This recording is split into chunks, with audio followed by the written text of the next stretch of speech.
আসসালামু আলাইকুম ওয়া রাহমাতুল্লাহ। অনেকে প্রশ্ন করেন তারাবি নামাজ না পড়ে রোজা রাখা যাবে কিনা। তারাবি নামাজ পড়ে নাই তাহলে সে কি রোজা রাখতে পারবে? তারাবি না পড়ে যদি সে রোজা রাখে তাহলে তার রোজা হবে কিনা, তার রোজা রাখার হুকুম কি? অনেক গুরুত্বপূর্ণ মাসআলা এবং অনেক লোকেই এই মাসআলা সম্পর্কে জানে না। আমরা সকলেই জানি রোজা এটি একটি ফরজ ইবাদত। রমজানে রোজা রাখা ফরজ ইবাদত। যদি আপনি শরঈ কোনো ওযর ছাড়া ফরজ তরক করেন, অর্থাৎ ফরজ ছেড়ে দেন, সর্বপ্রথম আপনার উপর তাওবা করা আবশ্যক। দ্বিতীয়ত সেই ফরজের কাজা আপনার উপর আবশ্যক হয়ে যাবে। যদি আপনি ফরজ রোজা ছেড়ে দেন তাহলে তওবার সাথে সাথে রোজার কাজা করাও আপনার উপর আবশ্যক। এবার আমরা জানবো রমজানে তারাবি নামাজের হুকুম কি।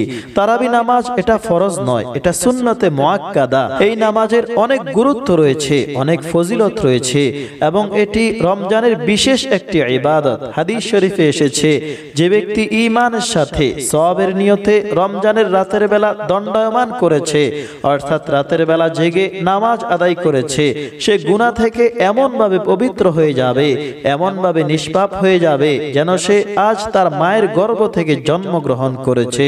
সুতরাং তারাবির নামাজ অনেক গুরুত্বপূর্ণ নামাজ, তার প্রতি গুরুত্ব দেওয়া আবশ্যক।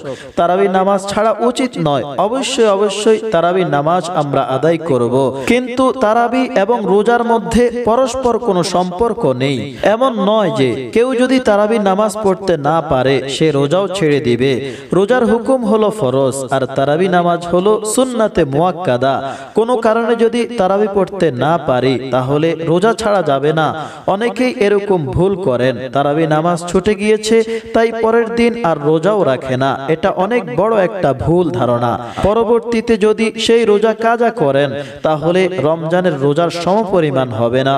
সুতরাং এটি অবশ্যই মনে রাখবো, তারাবি এবং রমজানের পরস্পর কোনো সম্পর্ক নেই। তারাবি সুন্নাতে মুআক্কাদা এবং রোজা একটি ফরজ ইবাদত। এমন যেন না হয় যে আপনি সুন্নত ছেড়েছেন এ কারণে ফরজও ছেড়ে দিবেন। তারাবি নামাজের অনেক ফজিলত রয়েছে, অনেক সওয়াব রয়েছে এবং এটি রমজানের বিশেষ একটি ইবাদত। তাই তারাবি নামাজ অবশ্যই আদায় করার চেষ্টা করব, কিন্তু কোনো কারণে যদি তারাবি ছুটে যায় তাহলে আপনি রোজা ছাড়বেন না, আপনি রোজা রাখবেন। রোজার মধ্যে এর কোনো প্রভাব নেই, আপনার রোজা সহি হবে। আল্লাহ পাক সকলকে বোঝার তৌফিক দান করুক, আমিন।